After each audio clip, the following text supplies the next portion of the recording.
ખેતીમાં સૌથી લાભદાયી અને સફળ નીવડેલી એવી ખેતી પદ્ધતિ એટલે ફુવારા પદ્ધતિ. આ પદ્ધતિ દ્વારા ખેડૂતોના જીવનમાં ઘણો બધો પરિવર્તન આવે છે.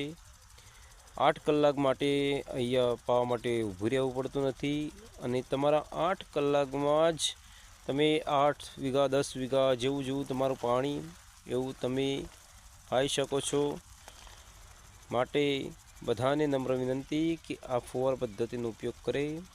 બહુ સારી બાબત છે.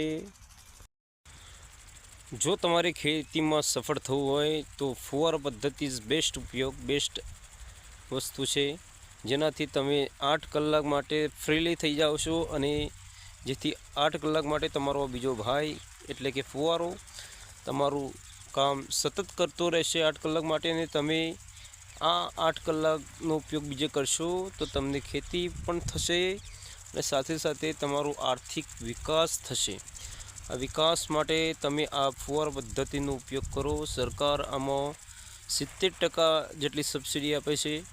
માટે આ પદ્ધતિનો બધા જ ખેડૂત મિત્રોને નમ્ર વિનંતી કે આમાં જોડાઓ. આમાં પાણીની પણ બચત થાય છે અને સાથે તમે જોઈ શકો છો ખેતી પણ સારી થાય છે. આમાં લેબર જમીનની કોઈ જરૂર નથી, સતત ફરતું રહેશે.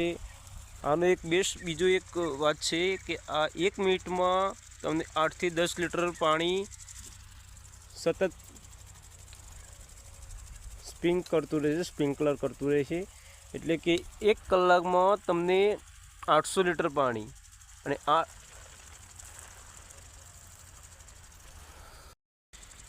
1 કલાકમાં 500-600 લીટર પાણી સ્પ્રિંક કરે છે અને પૂરા 8 કલાક ચાલુ રહે તો સતત તે 6 થી 7 હજાર લીટર પાણી પણ આ વૃક્ષને છોડને આપતું રહેશે, જેનાથી તમારે પાવાની કોઈ ઝંઝટ રહેતી નથી. બહુ સારી ઉપયોગી અને ખેડૂતને આગળ લઈ જવા માટેની એક બેસ્ટ વસ્તુ છે. તો સર્વ ખેડૂત મિત્રોને નમ્ર વિનંતી કે આ સ્પ્રિંકલરનો ઉપયોગ કરો. તમારા જીવનમાં પરિવર્તન આવશે. આની સાથે સાથે તમે પશુપાલનનું પણ કરી શકો છો. માટે મારા આગળના વિડીયો બધા પશુપાલન જ આપવાના છે.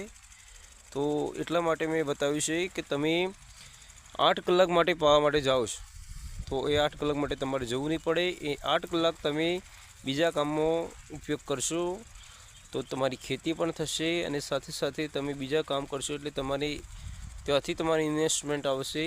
તો